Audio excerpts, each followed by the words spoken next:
Welcome back. Well, this is going to be our last Friday video.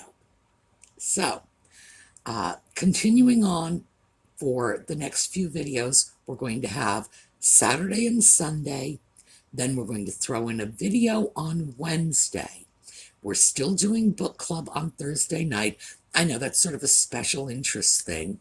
We're probably going to roll in a little of the content that I formerly held on Wordy Wednesdays, roll that into book club a little, and then when we come to the weekend, we're going to do Saturday and Sunday.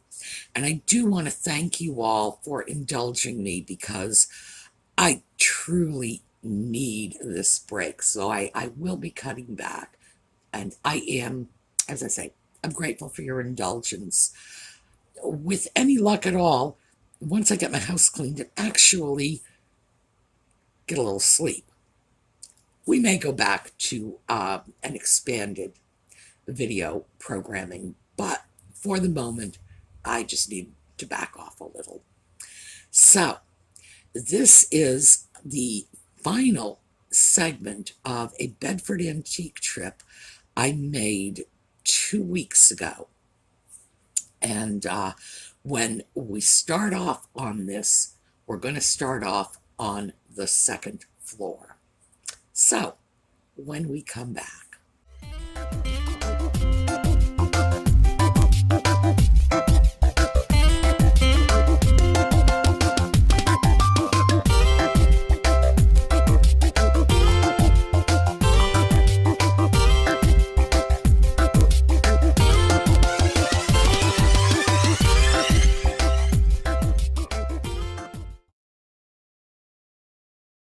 So the second floor of Bedford Antiques has a lot of small booths, some larger ones too.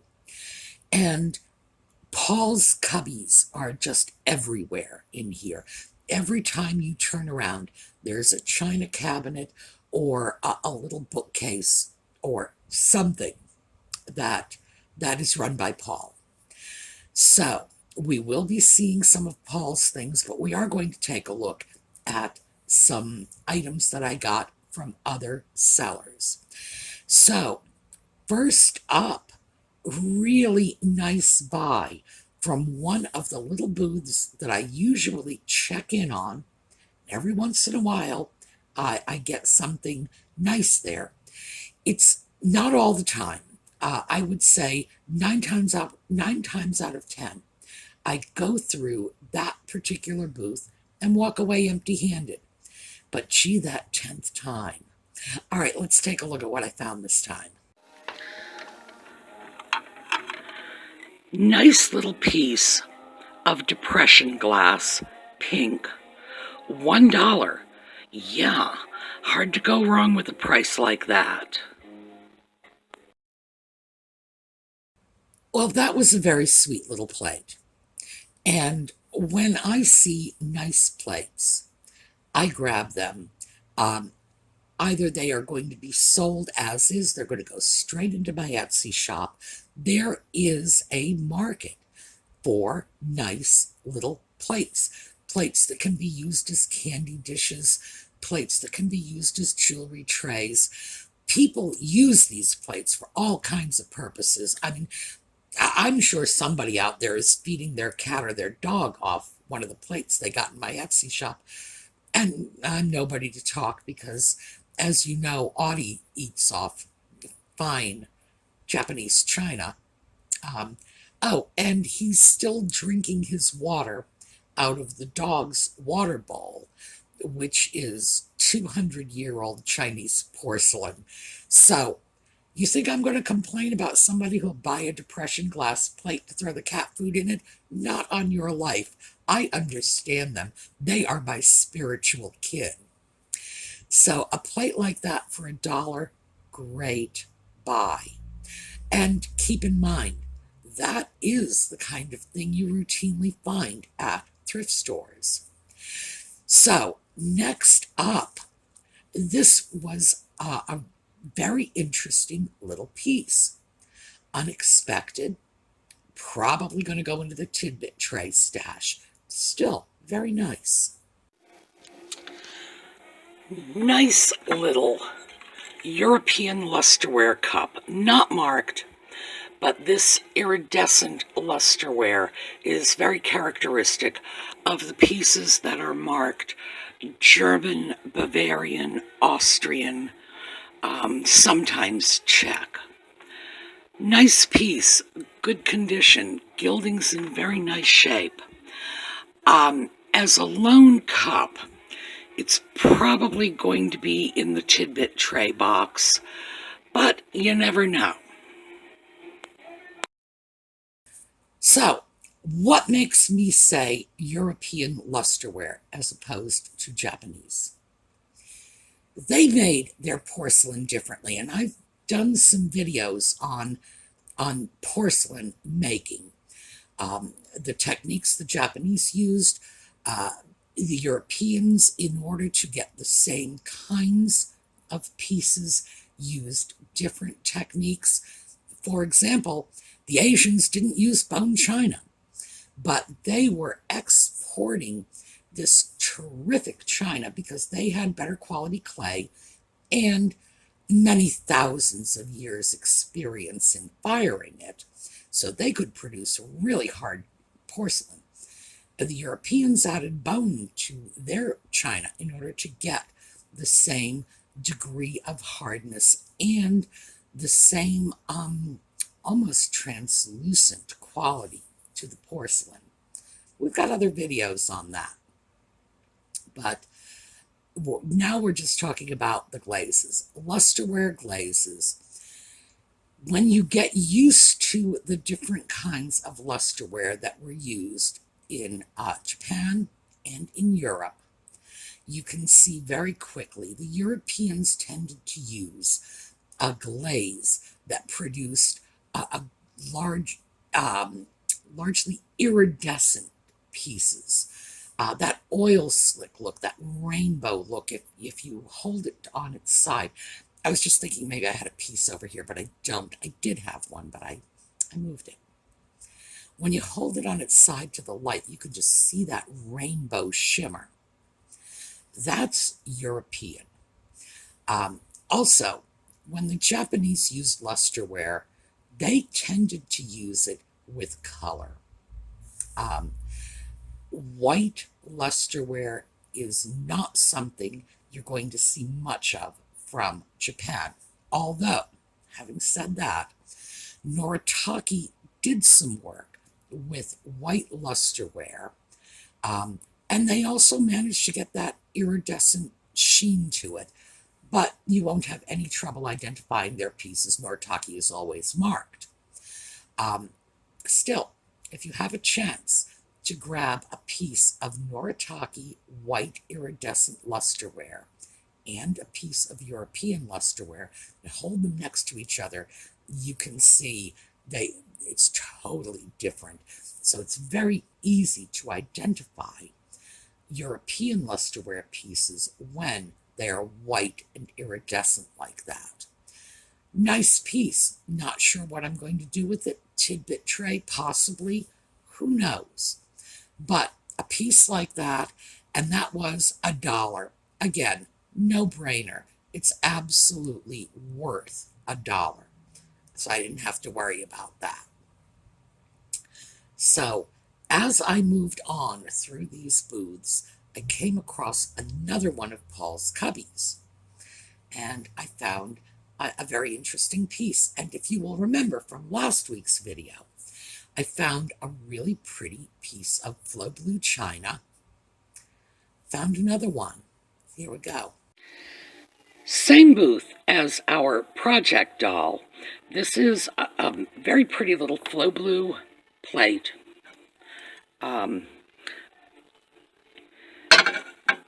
This is from Paul's booth. It is unmarked.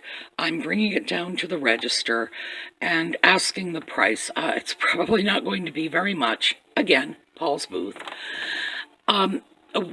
What interests me about this piece is I have a lot of plates for Tidbit trays in the same blue and white general sort of design. Most of those plates are mostly blue with a little white. This is mostly white with a little blue. So I think it's going to be a nice companion piece. That piece was not for individual sale. When I brought it to the counter, they said, no, it's part of a larger set. And what that means is a buyer went in to one of Paul's other cubbies, picked up one of his plates, and put it down somewhere else. They took a plate out of a set of china and relocated it. So if you will indulge me on a little 30-second rant, don't do that. It's very normal for all of us to pick up something at an antique shop, at a thrift shop. It doesn't really matter at a thrift shop, there's no consignment there. But at an antique mall, pick it up somewhere and say, I don't want this. It behooves us to be courteous. You don't want it, you don't remember where you got it from, take it to the register, leave it with them. Let them get it back to its rightful owner. Just that simple. Because it not only makes confusion for the owners of the antique booths, but for other buyers as well. I had no idea where that one came from. Now I'm going to have to go back and look around and see if I can find the matching pieces to that set. Because it's nice, and hey, I might be interested if there are more pieces like that.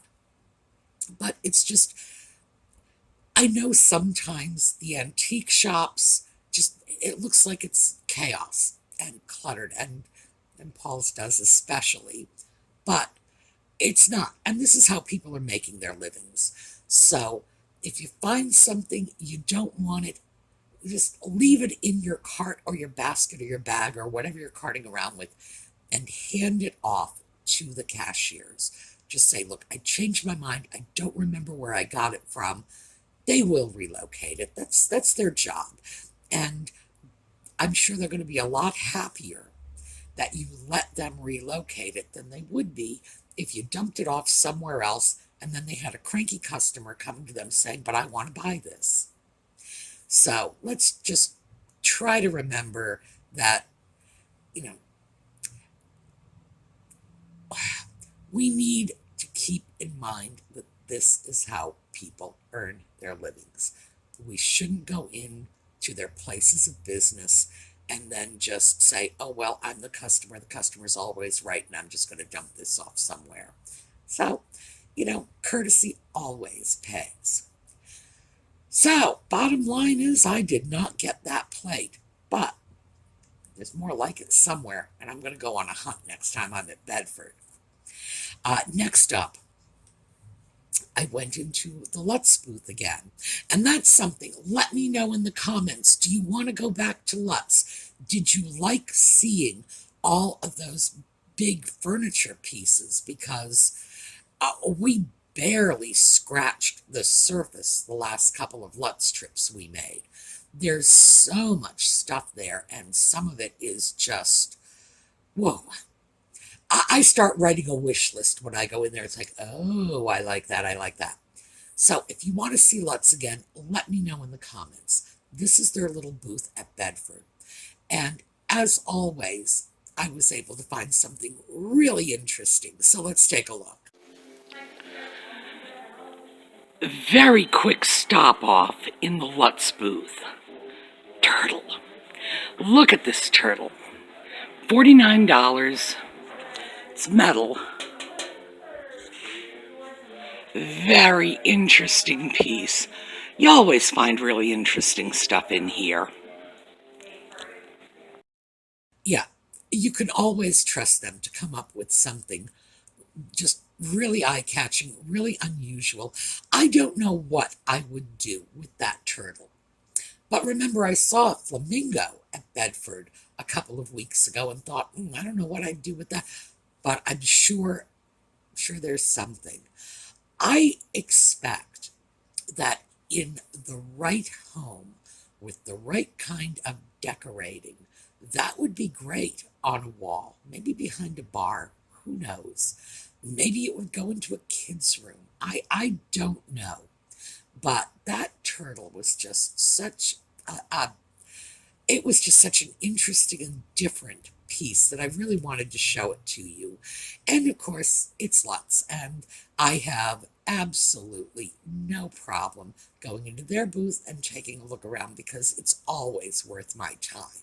Well, we're back on the first floor now, and once again, Paul's Cubbies. Yet another of Paul's Cubbies. This is the same little cabinet in which I found some nice occupied Japan pieces, and I just found two more.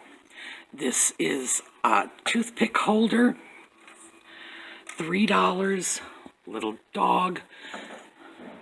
I'm not sure. I'm going to say that's a Scotty. I think it is. And this piece, $2, a little leprechaun. So, those are coming with me. They are both Lusterware figurines as well. More occupied Japan. We got this great little dog that was so cute.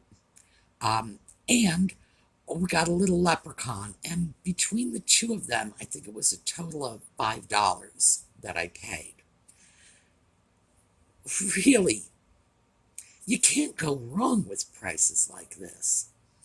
And as I had mentioned in my previous video, these little occupied Japan pieces they were all over the place in the US in the mid-century. Just these tiny little figurines. Everybody loved them. Everybody had one. So I welcome them because, as I say, I love to have little pieces I can use as tidbit tray toppers.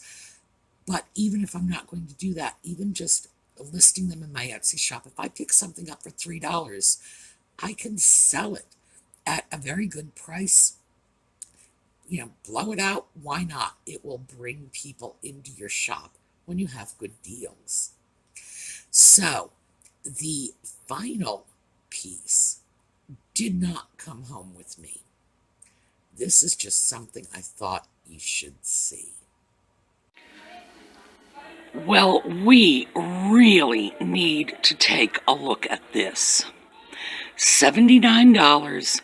So, no, not coming home with me. But this is a Nippon chocolate set. 6 cups. So, that's how they were supposed to come. Look at this piece. If you're looking for Nippon chocolate sets, keep this in mind because this is definitely a very, very nice one. And you should be doing mental comparisons. If you see something, reference back to this one, because this one is definitely the high end of the market. Sweet. Now, is that great or what?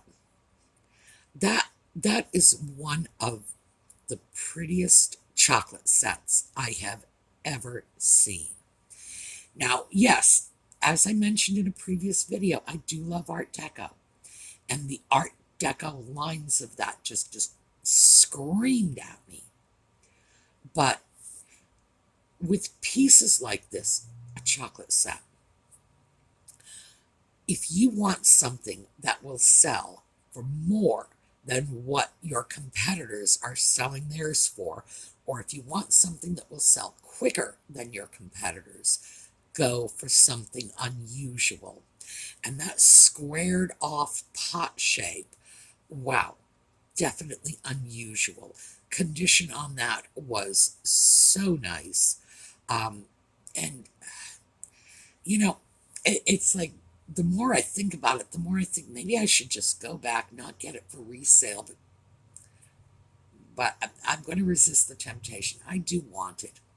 But I'm going to resist the temptation because, frankly, I don't make chocolate. That's not what I do. So if I had it, it would just be for the sake of showing it off, leaving it out, letting it collect dust, and I would have to dust it. But gee, I want it. That is beautiful. And keep in mind, whenever you are buying, now, granted, that was a higher price than most, still well below retail on what that piece will go for. If you threw something like that on eBay, you could certainly bet you'd make more than that. If you threw it into a Boston or New York antique shop, you got to know you'd make more than that. When you're looking for things that will sell for good prices and, quickly, quick turnover, the unusual pieces will always go first. Always. Unusual appeals to everyone. So you see something like that? Oh, yeah. As I say, the price on that was more than I would consider paying for resale. Not more than I would consider paying just because I think it's really pretty and I think I ought to get it. But don't worry, I'm going to talk myself out of this because, as I keep telling myself, I can't have everything. I don't have enough room. But again, I did want you to see sort of what the really desirable pieces look like. This is what you should be shooting for when you look for things like chocolate sets. All right, so we are just about done here today. I will see you all tomorrow, but very quickly, before we go, I have a giveaway I want to share with you. Grandparenting Screen Kids. It's a small book. It's been written by some communications experts. I saw this, I grabbed a couple of copies. Why? Because I know a lot of you have grandchildren that you're not seeing anymore because of the pandemic. So you're texting, you're doing video phone calls, Skyping, whatever. Are we still doing Zoom? I think we are. So Skype, Zoom, text. I grabbed a couple of copies, so we have 2 copies of this book available as giveaway pieces. And for this giveaway, what you need to do is go over to the Sue Me Angels on Facebook, and I will put a link. I'll do it as a pinned comment because when I put them in my video notes, YouTube deletes that. No idea why. But I'll make sure that I have that in the comments. So go over, check in with Colleen and Lisa and Karen and their friends over there.